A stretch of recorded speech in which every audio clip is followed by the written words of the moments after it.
Hello, Oakwood. It is Tuesday, September 15th, 2020.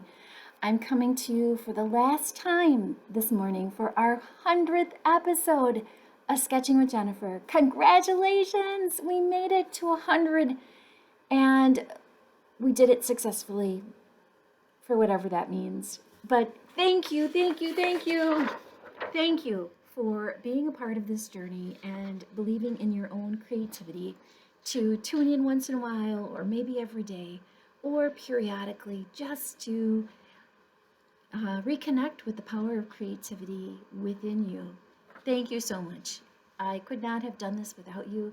In fact, if I didn't know that there were artists out there encouraging me and hopeful or thinking about different projects we had talked about, or just knowing that you needed something to do, I would not have been able to do this. So thank you to all of you for making this very big journey possible over the last 6 months.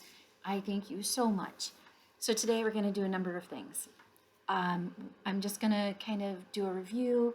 I'm going to leave you with some things, and then we're going to go on making art in the world.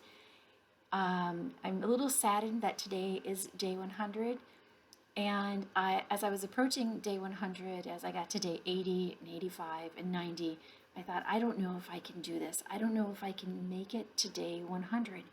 And here we sit. Here we are on September 15th, day 100, still making art, still being creative. And what I have found in the last week is that my desire to create art has been re-energized, and I have so many ideas. So that's what I want to leave you with right now, is that I'd like you to create a list of all the things you have been inspired to do or still want to do or have left unfinished and you want to get back to.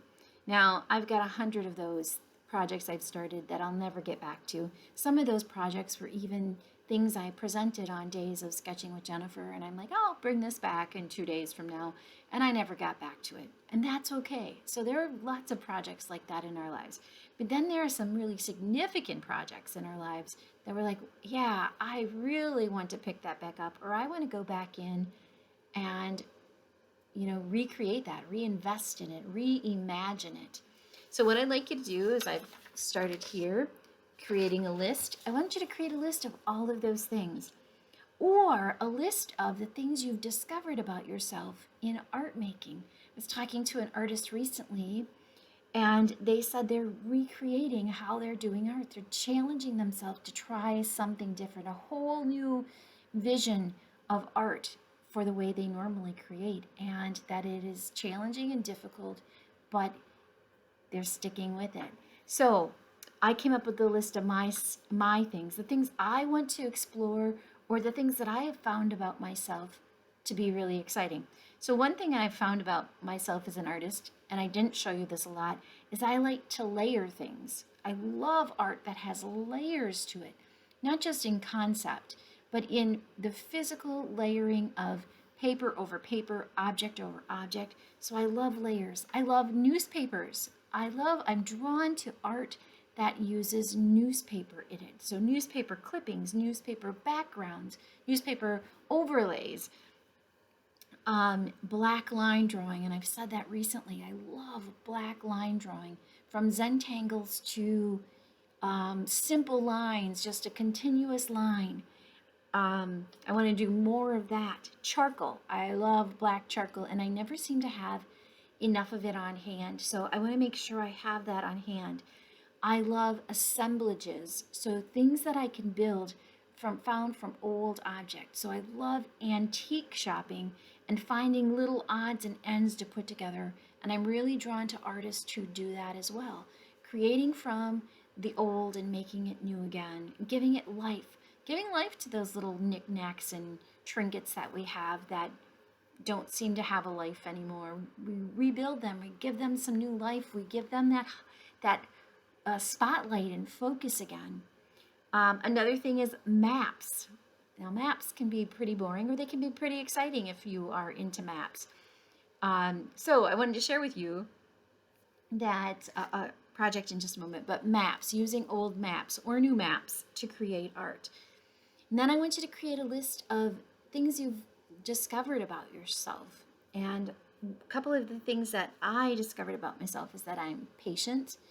I'm really patient with this art process and with myself as an artist. Even when I get frustrated, I think I'll come back to that. I'll get it. I'll figure this out. And I wrote self-tolerance. Now, what does that mean? I have self-tolerance. Well, I had to be able to tolerate myself, listening to myself, speaking a lot, and dealing with my own stubbornness and sometimes inability to be creative on the spot. So I had to have self-tolerance and be really, give myself a lot of grace and a lot of love and a lot of patience to just be present and keep the creative process flowing even when it didn't seem like it could. So what are those things that you still want to accomplish and you still, or you found out about yourself? What are those things? Somewhere I have my phone sitting here. I wanted to show you something, but I may not be able to find it at the moment. Who knows where I put it? But I wanted to read a couple of Picasso quotes because Picasso, I've talked about Picasso along the way. So he said, every child is an artist. The problem is how to remain an artist once we grow up. Isn't that the truth? We all started out as creative little beings, and somewhere along the line we might have forgotten that. So how do we keep that alive no matter what our age is? And then he also said, art washes away from the soul the dust of everyday life. Art washes away from the soul the dust of everyday life. Brings excitement to it, brings a renewal, a renaissance. All of those things are possible through art making. So the photo I'm not going to be able to find right now and want to show you is, I found this photo last night as I was looking for images online, and it was a photograph of somewhere in Europe. I don't know where. It was just a old black and white photograph, and on it someone had laid over a quote or some words, and the words were, what if when you die people say, how was heaven? And I thought, wow, what a question. And that hit me really hard. What if every day, the day that we're living here, is the best life we can live, the best possibility? And then I thought, I'm wasting a lot of time on nothing.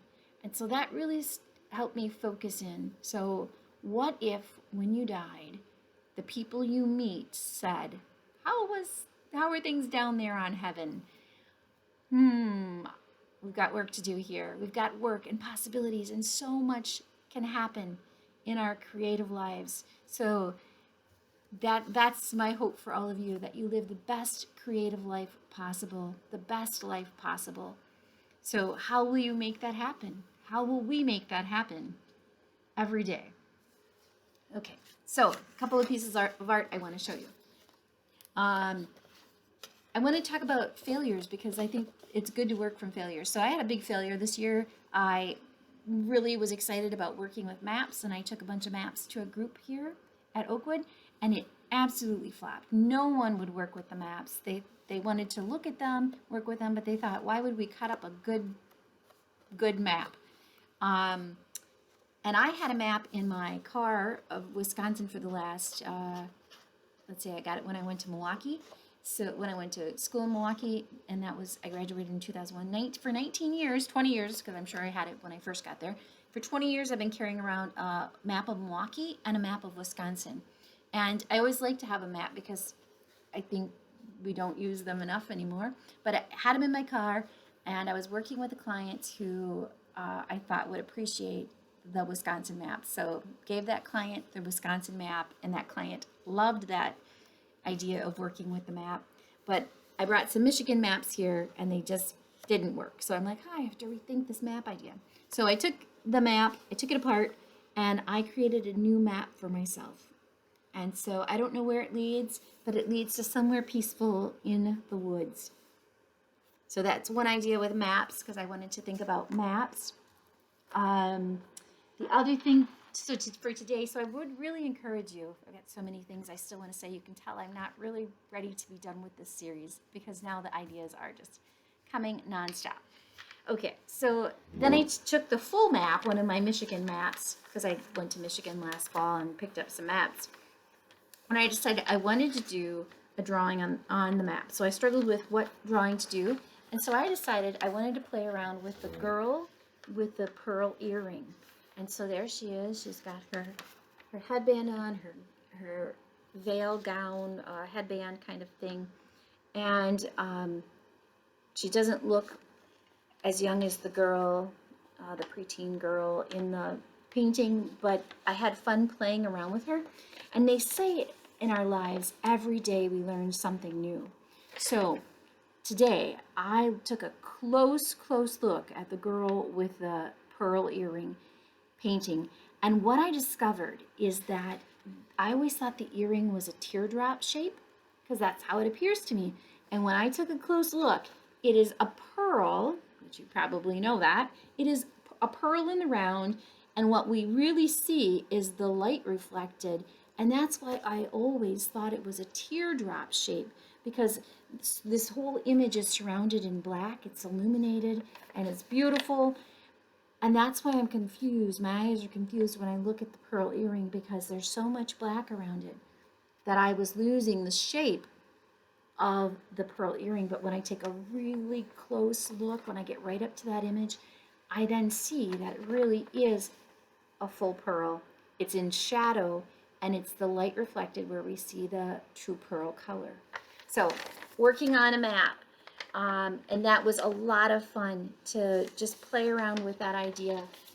And I don't have to, I've stressed this all along, I don't have to have fancy paper to make art and have a great time.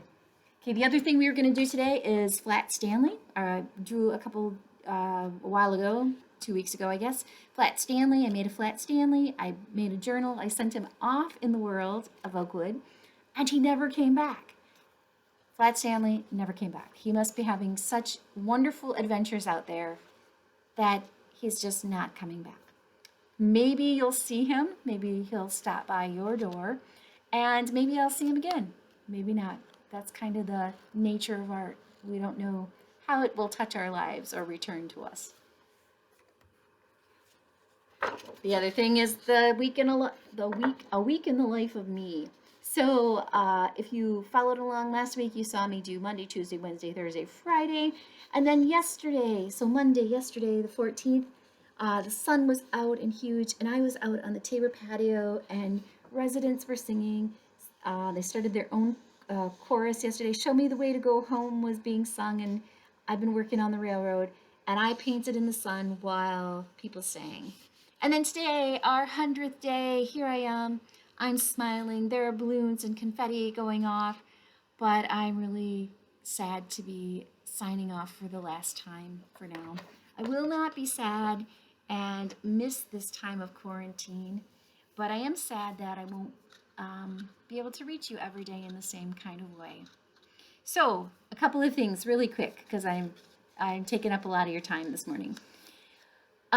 Next Tuesday, September 22nd, we have a live Zoom session. If you are interested in getting on there, sharing your art, seeing other people's sketchbooks, come to that Zoom on your tablet or your computer. You can get that link for me by calling 230-4324 or emailing jennifer.bethel@oakwoodvillage.net. Again, 230-4324. And we'll do it also again on Tuesday, September 29th. My hope is that people will participate both days.